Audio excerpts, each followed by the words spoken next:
MDH चणा मसाला। आता छोले असो किंवा चवळी, पांढरे चणे असो किंवा काळे चणे, सगळं काही कमाल बने। MDH। रिंगणगाव येथील 14 वर्षीय मुलाच्या हत्या प्रकरणामध्ये रिंगणगाव तसेच एरंडोल तालुक्यातील ग्रामस्थ आक्रमक झाल्याचं पाहायला मिळतं आहे।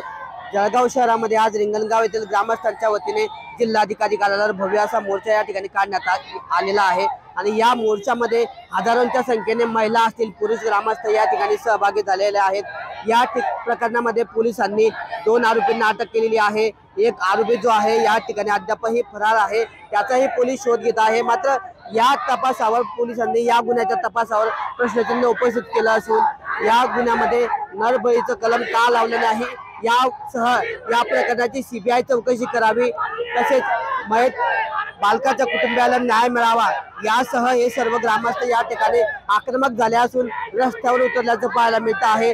जळगावच्या शिवतीर्थ मैदानावर हा भव्य मोर्चा या ठिकाणी काढण्यात आलेला आहे आणि जिल्हाधिकारी कार्यालयावर या मोर्चाचा समारोप होऊन जिल्हाधिकाऱ्यांना निवेदन दिले जाणार आहे। आपण जर दृश्यांमध्ये बघितलं तर मोठ्या संख्येने सर्व समाजाचे लोक या ठिकाणी या आंदोलनामध्ये सहभागी झालेले आहेत। प्रत्येक नागरिकाच्या हातात मोर्चात सहभागी नागरिकाच्या हातामध्ये या ठिकाणी आरोपींना फाशी झाली पाहिजे, आरोपींना फाशीची शिक्षा झाली पाहिजे, तसेच CBI चौकशी या गुन्ह्याची CBI चौकशी झाली पाहिजे, तसेच सरकारी वकील म्हणून ॲडव्होकेट उज्ज्वल निकम यांची नेमणूक केली पाहिजे यासाठीचा हा मोर्चा काढण्यात आलेला आहे।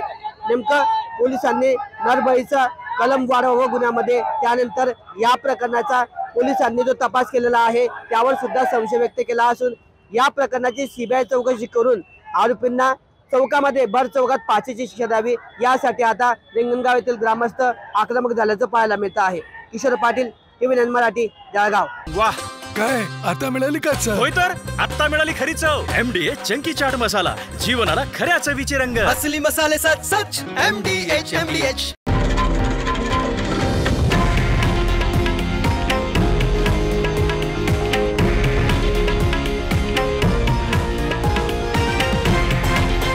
हे आहे देशातील नंबर 1 न्यूज नेटवर्क आणि आपण पाहत आहात TV9 मराठी, एकमेव।